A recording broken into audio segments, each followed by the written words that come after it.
ஆரம்பிங்கள். சம்மில்லாக ஒகுல் பியமீனிக ஒகுல் மிம்மா யலீக என்று அவர்களுக்கு நீங்கள் சொல்லுங்கள் என்று பெருமான் ஸல்லல்லாஹு அலைஹி வஸல்லம் சொன்னார். சம்மில்லாக சாப்பிட உட்கார்ந்தால் அல்லாஹ்வுடைய பெயரை உச்சரிக்காமல் சாப்பாட்டுக்கு பக்கத்திலே நெருங்க கூடாது என்று நீங்கள் அவருக்கு சொல்லிக் கொடுங்கள் என்று சொல்லித் தருகிறார்கள்.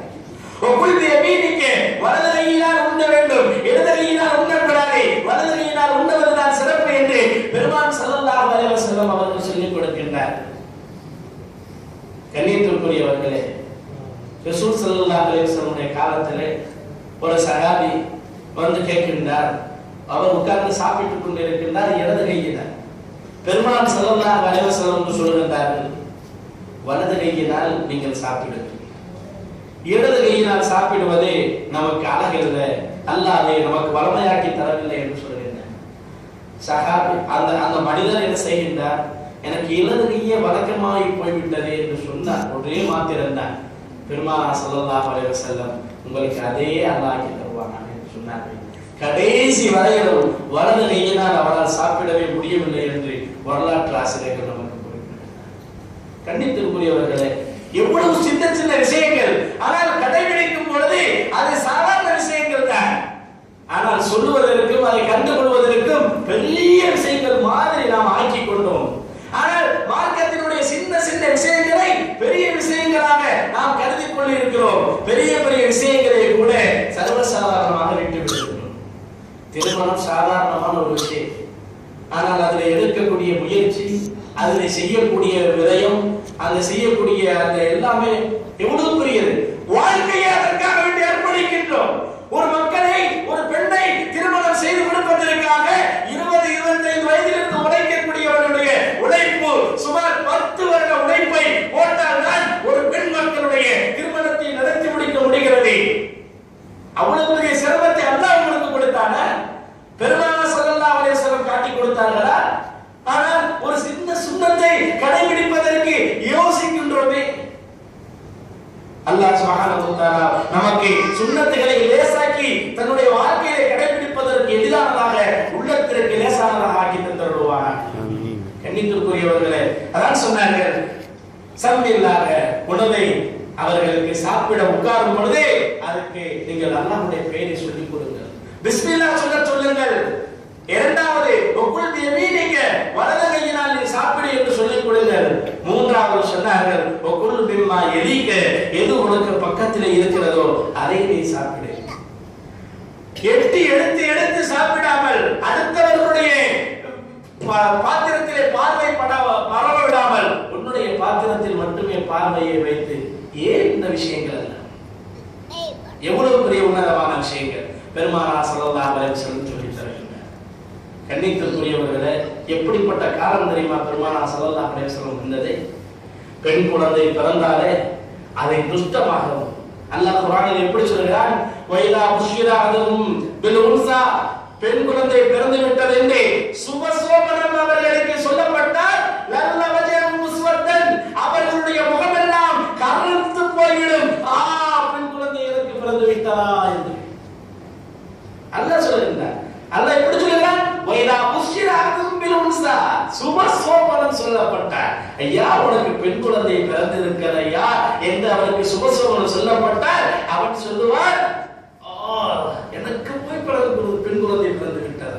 அவ்வளவு கேவலமாக, அவ்வளவு துஷ்டமாக, இன்னும் சொல்ல போனால் பெண் குழந்தை பிறந்த மாத்திரத்திலே குழி தோண்டி புதைக்கக்கூடிய காலத்திலே பெருமானார் ஸல்லல்லாஹு அலைஹி வஸல்லம் வந்தார்.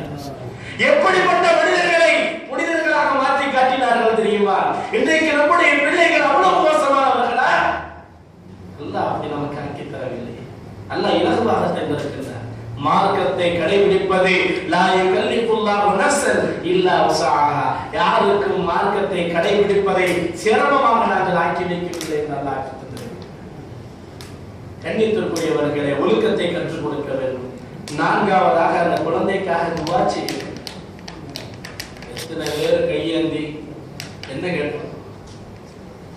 ஒரு வயது வந்ததுக்கு பிறகுதான், ஒரு சிரமத்தை அடையும் போதுதான் கேட்கிறது, யாரெல்லாம் பிள்ளைக்கு நல்ல வழியை காட்டு, மோசமா போயிட்டானே.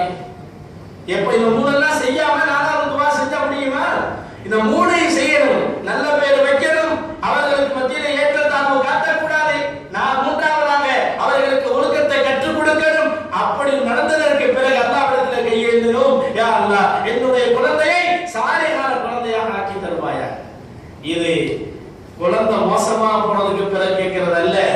குழந்தை உள்ள உருவாகிறதுக்கு முன்னாடியே கேட்கும். இப்ராஹிம் அலைஹிஸ்ஸலாம் கேட்ட துஆ அல்லாஹ் குர்ஆன்ல பதிவு செய்திருக்கிறார். ரப்பி ஹப்லி மினஸ் சாலிஹீன், யா அல்லாஹ் எனக்கு நல்ல சாலிஹான குழந்தைகள் இருந்து எனக்கு அருள்வாயாக. இப்ராஹிம் அலைஹிஸ்ஸலாம் பெற்றதற்கு முன்னரே அல்லாஹ்வுக்கு முன்னரே கேட்ட துஆவை அல்லாஹ் பதிவு செய்து வைத்திருக்கின்றான். ஜக்கரியா அலைஹிஸ்ஸலாம் அவர்கள் பெற்றதற்கு முன்னரே அவர்கள் கேட்ட துஆவை அல்லாஹ் பதிவு செய்து வைத்திருக்கின்றார். சாலிஹானவர்களிலிருந்து எனக்கு குழந்தைகளை தருவாயாக. எத்தனை பேர் கேட்டிருக்கிறோம்? அங்க மனைவி கர்ப்பமா இருப்பாங்க, மனைவி கர்ப்பமா இருப்பாங்க, 24 மணி நேரம் தொழில்துறையிலேயே அதிலேயே சிந்தனையை செலுத்தி செலுத்தி பணம் காசு சொத்து சிரம் வீடு வாசல் இதெல்லாம் எதற்காக? இந்த வயிற்றிலே வளரக்கூடிய குழந்தைக்காக என்று தெரிந்திருந்தும் கூட அதை கவனம் செலுத்தாமல் இதற்கு மட்டுமே முக்கியத்துவம் கொடுக்கக்கூடிய நமக்கு எங்கிருந்து துஆ கேட்க நமக்கு மனசு வரும்? அதற்காக வேண்டி எங்க நேரம் கொடுக்கின்றோம்? நம்முடைய தேவைகளை கேட்கவே நமக்கு நேரம் இல்லாத போது நம்முடைய குழந்தைகளை பற்றி எங்கு கேட்கணும்? வயிற்றிலே இருக்கும் பொழுதும் கேட்க வேண்டும், வயிற்றுக்கு வருவதற்கு முன்னாடியும் கேட்க வேண்டும், வந்த பிறகும் கேட்க வேண்டும். துஆ பெருமான் ஸல்லல்லாஹு அலைஹி வஸல்லம் சொல்லுகிறார்கள், பெற்றோர்களுடைய துஆ பிள்ளைகளுடைய விஷயத்திலே எந்த திரையும் இல்லாமல் அல்லாஹ்விடத்தில் ஏற்றுக்கொள்ளப்படும். கண்டிப்பா எல்லோரும் துஆ செய்ய வேண்டும், எல்லோரும் துஆ செய்ய வேண்டும். என்னுடைய குழந்தை சாலிஹான குழந்தையாக வரணும். நம்ம துஆ செய்யறதுக்கு சங்கடப்பட்டு அஜத்துல சொல்லிடக்கூடாது, அஜத்தை எப்படி மோசமா இருக்காங்கன்னு துஆ செய்ய. நாம துஆ செய்யவா? நமக்கு இயந்திரமா அதற்காக முயற்சி செஞ்சோமா? இல்லை சகோதரர்களே. அதனால் பெருமானார் ஸல்லல்லாஹு அலைஹி வஸல்லம் துஆ செஞ்சாங்க. இன்னைக்கு அந்த துஆவுல வளர்ந்த குழந்தைகளுடைய எண்ணிக்கையை மட்டும் வரலாற்று ஆசிரியர்கள் எழுதுகிறாங்க, சுமார் 1000 கணக்காக. இப்ப நான் முன்னாடி சொன்னேனே, அப்துல்லா இப்னு மஸ்ஊத், அப்துல்லா இப்னு அப்பாஸ், இது போன்ற சஹாபிகள் ரசூல் ஸல்லல்லாஹு அலைஹி வஸல்லம் துஆவினால் வந்தவர்கள். ஒரு சமயம் பெருமானார் ஸல்லல்லாஹு அலைஹி வஸல்லம்